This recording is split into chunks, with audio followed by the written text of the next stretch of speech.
વિદ્યાર્થી મિત્રો, આજે આપણે ધોરણ 8 ની અંદર વિષય વિજ્ઞાનની અંદર પ્રશ્ન નંબર 3 બ વૈજ્ઞાનિક કારણો આપી સમજાવવાનું સંપૂર્ણ સોલ્યુશન આ વિડીયોમાં આપણે કરવાના છે। વિદ્યાર્થી મિત્રો, આગળની વિડીયોમાં આપણે પ્રશ્ન 3 અ સુધી અભ્યાસ કરી ચૂક્યા છીએ। પ્રયોગ વર્ણન કરો એનું સંપૂર્ણ સોલ્યુશન આપણે આપી ચૂક્યા છીએ। સાથે સાથે ધોરણ 8ના અન્ય વિષયોના ગણિતના અને વિજ્ઞાનના ગુજરાતીના અન્ય વિષયોના વિડીયો પણ આપણી ચેનલ પર મુકાઈ ગયેલા છે, તો ત્યાં જઈને તમે જોઈ શકો છો।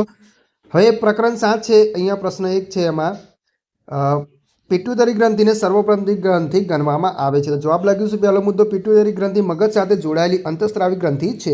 બીજો મુદ્દો, પિટ્યુટરી ગ્રંથિ દ્વારા સ્ત્રવતા અંતઃસ્ત્રાવો જનન પિંડ, શુક્રપિંડ કે અંડપિંડને અંતઃસ્ત્રાવ ઉત્પન્ન કરવા માટે ઉત્તેજિત કરે છે। ત્રીજો મુદ્દો, થાઇરોઇડ તેમજ એડ્રિનલ ગ્રંથિ પિટ્યુટરી ગ્રંથિ દ્વારા સ્ત્રવિત અંતઃસ્ત્રાવોના માધ્યમ દ્વારા મળતા આદેશ મુજબ પોતાના અંતઃસ્ત્રાવોને મુક્ત કરે છે। ચોથો મુદ્દો, પિટ્યુટરી ગ્રંથિના સ્ત્રાવ વડે થાઇરોઇડ, એડ્રિનલ અને જનનપિંડના સ્ત્રાવોનું નિયમન થાય છે। આથી પિટ્યુટરી ગ્રંથિને સર્વોપરી ગ્રંથિ ગણવામાં આવે છે। એના પછી બીજો પ્રશ્ન છે, એમાં છે તરુણ વયની વ્યક્તિમાં ચહેરા પર ખીલની સમસ્યા સર્જાય છે। તેમાં આપણે લખીશું પહેલો મુદ્દો, તરુણાવસ્થામાં પ્રસ્વેદ ગ્રંથિ અને તેલી ગ્રંથિઓ વધારે પડતી ક્રિયાશીલ થઈ જાય છે। બીજો મુદ્દો, પ્રસ્વેદ ગ્રંથિ અને તેલ ગ્રંથિઓના સ્ત્રાવ વધી જાય છે। ત્રીજો મુદ્દો, ચહેરા પર તેલ ગ્રંથિઓનું પ્રમાણ વધારે હોય છે, આ કારણે તરુણ વયની વ્યક્તિમાં ચહેરા પર ખીલની સમસ્યા સર્જાય છે। ત્રીજો મુદ્દો છે, માફ કરજો, ત્રીજો પ્રશ્ન છે, દેડકામાં થાઇરોઇડ ગ્રંથિ વિશેષ મહત્વ ધરાવે છે। તો એની અંદર આપણે લખીશું દેડકામાં કાયાંતરણ અંતઃસ્ત્રાવની અસર હેઠળ થાય છે। બીજો મુદ્દો, ટેડપોલનું દેડકામાં રૂપાંતર થવાની ક્રિયા થાઇરોઇડ ગ્રંથિ દ્વારા સ્ત્રવિત થાઇરોક્સિન અંતઃસ્ત્રાવની અસરથી થાય છે। ત્રીજો મુદ્દો, ટેડપોલ જે પાણીમાં વૃદ્ધિ કરી રહ્યા હોય તેમાં પર્યાપ્ત માત્રામાં આયોડિન ન હોય તો થાઇરોક્સિનનું ઉત્પાદન અટકી જાય છે। ચોથો મુદ્દો, થાઇરોક્સિનના અભાવે ટેડપોલનું પુખ્ત દેડકામાં રૂપાંતર થતું નથી, આમ દેડકામાં થાઇરોઇડ ગ્રંથિ વિશેષ મહત્વ ધરાવે છે। એના પછી ચોથો પ્રશ્ન છે, એમાં છે ડ્રગ્સથી દૂર રહેવું જરૂરી છે। તો પહેલો મુદ્દો આવશે, ડ્રગ્સનું એકાદ વખત પણ માત્ર કુતૂહલ કે ટેસ્ટ માટે ઉપયોગ મુશ્કેલી સર્જે છે। બીજો મુદ્દો, તેનું એકાદ વાર સેવન કરવાથી સતત લેવાની ઈચ્છા થાય છે। ત્રીજો મુદ્દો, તેના સેવનથી તણાવ મુક્તિ અને સારાપણાનો અનુભવ થાય છે, પણ પછી તેની ટેવ આદત પડતી જાય છે। ચોથો, આગળ જતાં આ આદત હાનિકારક નીવડે છે। પાંચમો, તેનો ઉપયોગ સ્વાસ્થ્ય તેમજ ખુશીને બરબાદ કરી દે છે, આથી ડ્રગ્સથી દૂર રહેવું જરૂરી છે।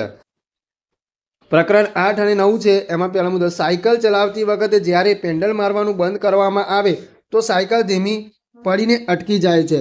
તેમાં આપણે લખીશું સાયકલને પેન્ડલ મારવાનું બંધ કરવામાં આવે છે ત્યારે જમીન અને સાયકલના ટાયર વચ્ચે પ્રવર્તતું ઘર્ષણ બળ જે સાયકલની ગતિનો વિરોધ કરે છે, હવાનું ઘર્ષણ પણ સાયકલની ગતિનો વિરોધ કરતું હોય છે, આથી સાયકલની ગતિ ધીમી પડતી જાય છે અને છેવટે સાયકલ સ્થિર થઈ જાય છે।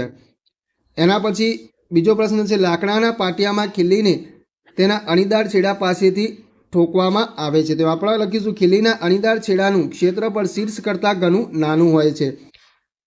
નિશ્ચિત બળ વડે ઓછા ક્ષેત્રફળવાળી સપાટી પર વધુ દબાણ પેદા કરી શકાય છે, તેથી લાકડાના પાટિયામાં ખીલીને તેના શીર્ષથી ઠોકવાના બદલે અણીદાર છેડા પાસેથી ઠોકવામાં આવે ત્યારે ઓછા બળથી પણ ખીલી પર મોટું દબાણ લાગવાથી સરળતાથી ખીલીને લાકડાના પાટિયામાં ઠોકી શકાય છે।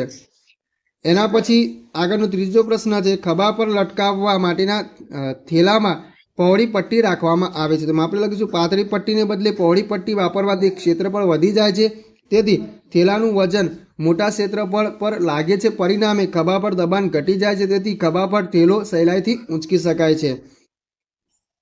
ચોથો પ્રશ્ન છે, કુલીઓને જ્યારે ભારે બોજ ઉપાડવાનો હોય ત્યારે તેઓ પોતાના માથા પર એક કપડાની ગોળ વીંટાળીને રાખે છે। તો આપણે લખીશું કુલીઓ પોતાના માથા પર એક કપડાની ગોળ વીંટાળીને મૂકે છે, આમ કરવાથી પોતાના માથા સાથે બોજના સંપર્ક ક્ષેત્રફળને વધારી દે છે, આથી તેમના માથા પર લાગતું દબાણ ઘટી જાય છે અને તેઓ તે ભારે બોજને સરળતાથી ઉઠાવી શકે છે। એના પછી પ્રશ્ન 5 છે, ટ્રકના ટાયરો ખાંચાવાળા હોય છે। તેમાં લખીશું આપણે વાહનોના ટાયર ખાંચાવાળા રાખવાથી રસ્તા સાથે ટાયરનું ઘર્ષણ વધુ થવાથી રસ્તા સાથેની તેમની પકડ વધુ મજબૂત અને સારી બને છે, પરિણામે વાહનો સહી સલામત રીતે રસ્તા પર સ્લીપ થયા વગર ચાલી શકે છે અને અકસ્માત નિવારી શકાય છે। એના પછી આગળનો પ્રશ્ન જોઈએ, તેમાં જે ક્રિકેટ બેટનું હેન્ડલ ખરબચડું રાખવામાં આવે છે? તેમાં આપણે લખીશું ક્રિકેટ બેટનું હેન્ડલ ખરબચડું રાખવાથી હેન્ડલ અને હાથ વચ્ચેનું ઘર્ષણ વધે છે, આથી હેન્ડલની પકડ મજબૂત થઈ શકે છે, તેથી ક્રિકેટ બેટનું હેન્ડલ ખરબચડું બનાવવામાં આવે છે. એના પછી પ્રશ્ન 7 છે, કેરમ બોર્ડ પર કેરમની રમત રમતી વખતે બારીક અબરખનો પાવડર છાંટવામાં આવે છે? તેમાં આપણે લખીશું કેરમ બોર્ડ પર બારીક અબરખનો પાવડર છાંટવાથી તેની સપાટી લીસી બની જાય છે. પરિણામે કુકરીઓ, સ્ટ્રાઇકર અને કેરમ બોર્ડની સપાટી વચ્ચે ખૂબ ઓછું ઘર્ષણ બળ પ્રવર્તે છે અને તેથી કુકરીઓને કેરમ બોર્ડ પર ઓછા બળથી ગતિ કરાવી શકાય છે.